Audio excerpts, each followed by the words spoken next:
an absolute understanding in my heart that everything has consciousness. There is nothing in this universe that has no consciousness.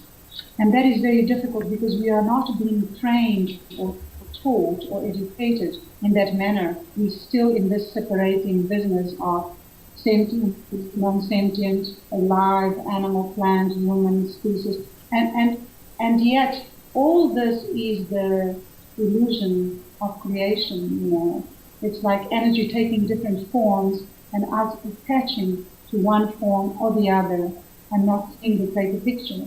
And that's what happens this is what happens to us in this dimension all the time. Does it make sense? Yes, thank you, yes. So you would, I guess, say that everyone can find that love in their own hearts. Would you say that everyone could be a healer as well? Is the gift associated with love in that way, or what would you say? Yes, it is. Yes, it is. If you have children and one of your children get hurt, your spontaneous response to this hurt is to hold your child, is to cajole it, is to use your hands as extensions of your heart to say it's going to be okay, or you hug it against your heart to bring it closer, because just touching them sometimes is not enough. And so this is so natural. In fact, the more we go into love, the more we understand it is love itself that beats our heart and directs every single one of our responses when they are responding to pain, to love, to joy, to all things beautiful. Love is the creator of all of them. So in that sense, yes, everyone can be a healer. Obviously, maybe not everyone is going to be at the same degree, because the love that we all feel is going to be, love is something I've learned, that love is something you learn. You learn to love, and then you learn to love more, and then you learn to love more. And it's almost like something you need to continuously be humble enough to say, I need to experience greater love. I need to develop still a greater love in my heart. Because as you know, Philip, we live in the world where appearances are really weapons of mass destruction. People get distracted by what you look like, what you talk like, what your accent, like in my case, I speak 2 languages, so my accents are, depending where I've been, where I've traveled, and I come back, I have a different accent slightly.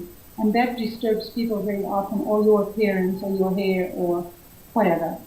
But beyond all of that, we actually need to continually rediscipline ourselves to say, what I am seeing out there is the illusion, and the true reality is the love that creates all this, the love that beats my heart and the heart of the next person, the love that we long, because at the end of the day, everything, I think it's Deepak Chopra who said that once, everything we do or say is an longing for love.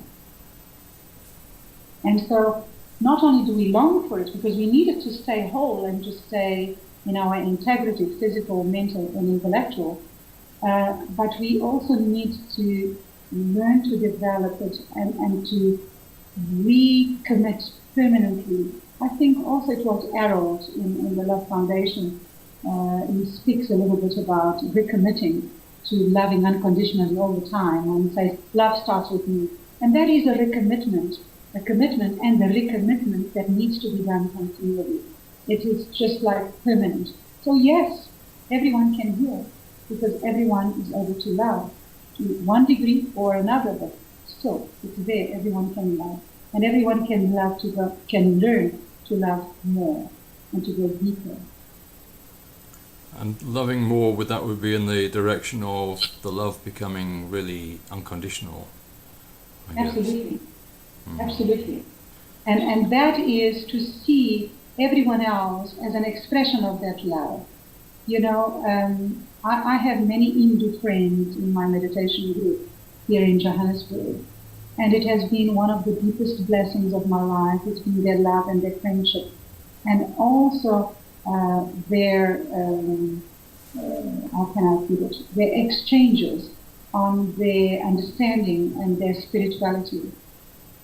And so I have been blessed to read lots of the not holy books, but books of holy people of India, the Ramakrishnas, the Yoganandas, Kabir, the great poet.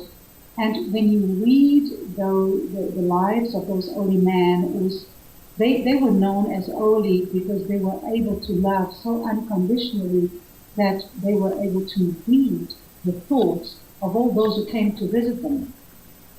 And because their love was so intense, there was no screen between their feelings, their knowing, and what was happening on the feelings and the knowing of another.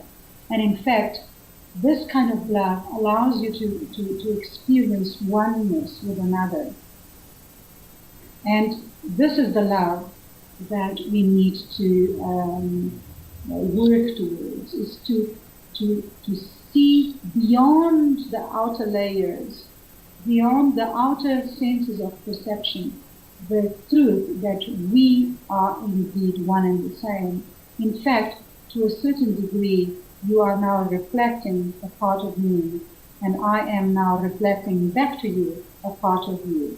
So in that space of reflection, I only see the reflection of you as being love and perfection and kind and divine joy, and in that space, there is no place to see anything else. If that anything else starts to come into the equation, then I recommit myself each time to say, oh my God, no, I need to learn to just see the love and the perfection there, and the divine blueprint of this other person that has chosen to be in another form, playing a different role, experiencing and understanding and explaining things in different ways, but still seeing, this divine reflection. And this is what you learn from all those holy men, where they come into history, they have an incredible impact in their societies.